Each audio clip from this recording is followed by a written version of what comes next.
पहले मानी जान लें ज़िम्मा का मानी क्या होता है।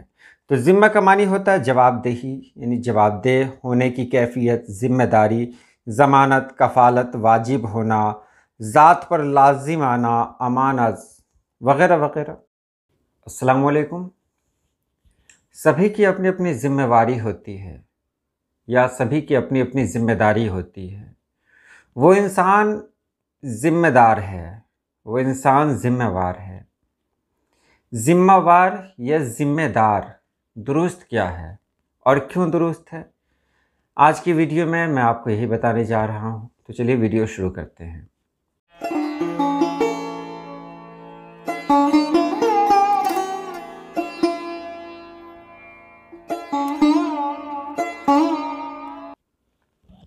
हम अक्सर जुमलों में इस्तेमाल करते हैं कि उसने इस हादसे की ज़िम्मेदारी ली या ये उसकी ज़िम्मेवारी है कि वो आगे क्या करे, क्या करना चाहता है।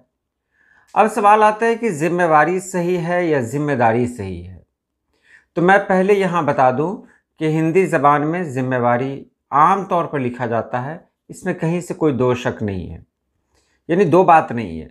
हिंदी वाले ज़िम्मेवारी ही लिखते हैं, ज़िम्मेवार और ज़िम्मेवारी ही लिखते हैं। तो ये उनका अपना तरीक़ा है। एक और जगह कहा गया कि ज़िम्मेवारी जो लफ्ज़ है, असल में ये लफ्ज़ दिल्ली से आया है। दिल्ली की जो औरतें हैं उनका रोज़मर्रा है ज़िम्मेवार, ज़िम्मेवार। तो ये उनका अपना तरीक़ा है, अपना स्टाइल है उनका, इसलिए वहाँ की औरतें ज़िम्मेवार और ज़िम्मेवारी का ही इस्तेमाल करती हैं। अब लुग़त में देखें तो लुग़त में क्या ज़िम्मेदार है या ज़िम्मेवार है? तो बहुत सारे लुग़त को देखने के बाद ये पता चला कि ये दोनों अल्फाज सही है। अब ज़िम्मेदार कहें या ज़िम्मेवार कहें, दोनों सही है, दोनों का मानी है। आप कहीं भी देखें, आप रेख्ता को भी देख लें, वहाँ भी दोनों अल्फाज इस्तेमाल हुए हैं। अब अलग अलग करके देखते हैं। पहले मानी जान लें ज़िम्मा का मानी क्या होता है। तो ज़िम्मा का मानी होता है जवाबदेही, यानी जवाबदेह होने की कैफ़ियत, ज़िम्मेदारी, ज़मानत, कफ़ालत, वाजिब होना, ज़ात पर लाज़िम आना, अमानत वग़ैरह वग़ैरह। ज़िम्मा का मतलब यही होता है। अच्छा, एक लफ्ज़ आता है ज़िम्मी। ज़िम्मी जो लफ्ज़ आता है ये किसको कहते हैं?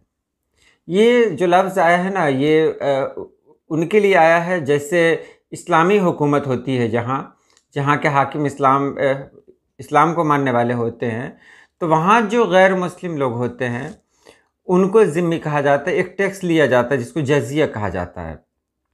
वो टैक्स लिया जाता है उनसे। वो टैक्स कैसा होता है? क्योंकि वो मुसलमान नहीं है। अब फिर एक सवाल यहाँ पर है, बहुत सारे लोग ये कहते हैं कि गैर मुस्लिमों से टैक्स लेना।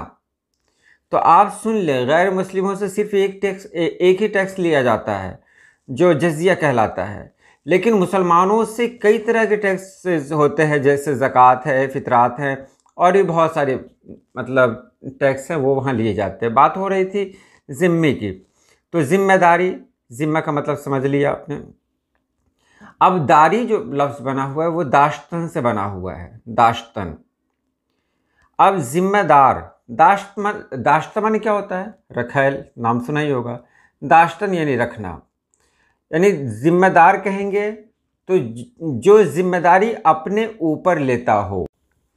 ज़िम्मा के साथ जो दार लगा हुआ है ना यहाँ, ये दार का मतलब होता है रखना। अब दार जो है ये दाश्तन मस्दर से आया है, दाश्तन से दार, और दाश्तन का मतलब होता है रखना। अब बहुत सारे इससे मिलते हैं, जैसे इसी से दाश्ता लफ्ज़ है। बहरहाल आगे जो देखेंगे तो ये दार जब इस्म के बाद आता है तो फ़ाइल तरकीबी बना देता है, जैसे दिलदार, आबदार, ताजदार, समरदार, ये सब। तो दार माने रखने वाला, यानी मालिक। ताजदार, ताज रखने वाला, ये ताज का मालिक। दिलदार, दिल रखने वाला, दिल का मालिक। तो इसी तरह दार का इस्तेमाल होता रहा है और शुरू से हो रहा है। आज भी अगर दार को लाक़ा में रखें तो बहुत सारे साब्क़ा अल्फाज मिल जाएंगे आपको। तो यहाँ तक तो क्लियर है कि बिल्कुल सही है, ज़िम्मेदार बिल्कुल सही है, ज़िम्मेदार ही होना चाहिए। अब आगे देखेंगे कि वार क्या है। वार बहुत सारे मानी में है। वार हिंदी में कहते हैं वार, वो वार का मतलब होता है ज़रब लगाना, किसी को मारना। वार अंग्रेज़ी में चले जाएँ तो जंग है, मुझे उससे कोई मतलब नहीं है। वार जो है उसको देखें, पहले ये जान लें कि वार को लाक़ा के रूप में हम कहाँ कहाँ इस्तेमाल करते हैं। तो बुज़ुर्गवार, सज़ावार, शाहवार वग़ैरह वग़ैरह।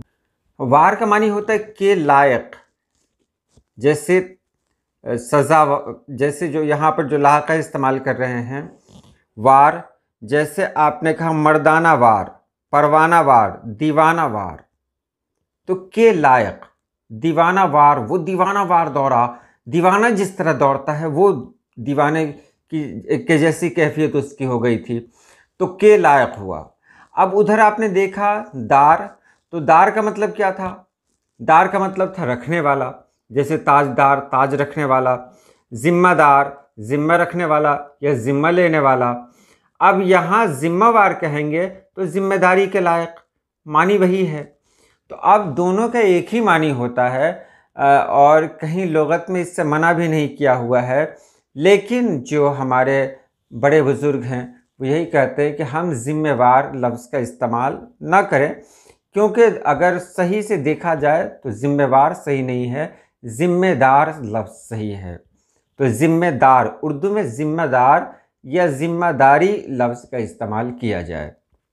तो चलिए आज के लिए इतना ही। अल्लाह पाक आप सभी लोगों को खुश रखे, आबाद रखे। अल्लाह हाफ़िज़।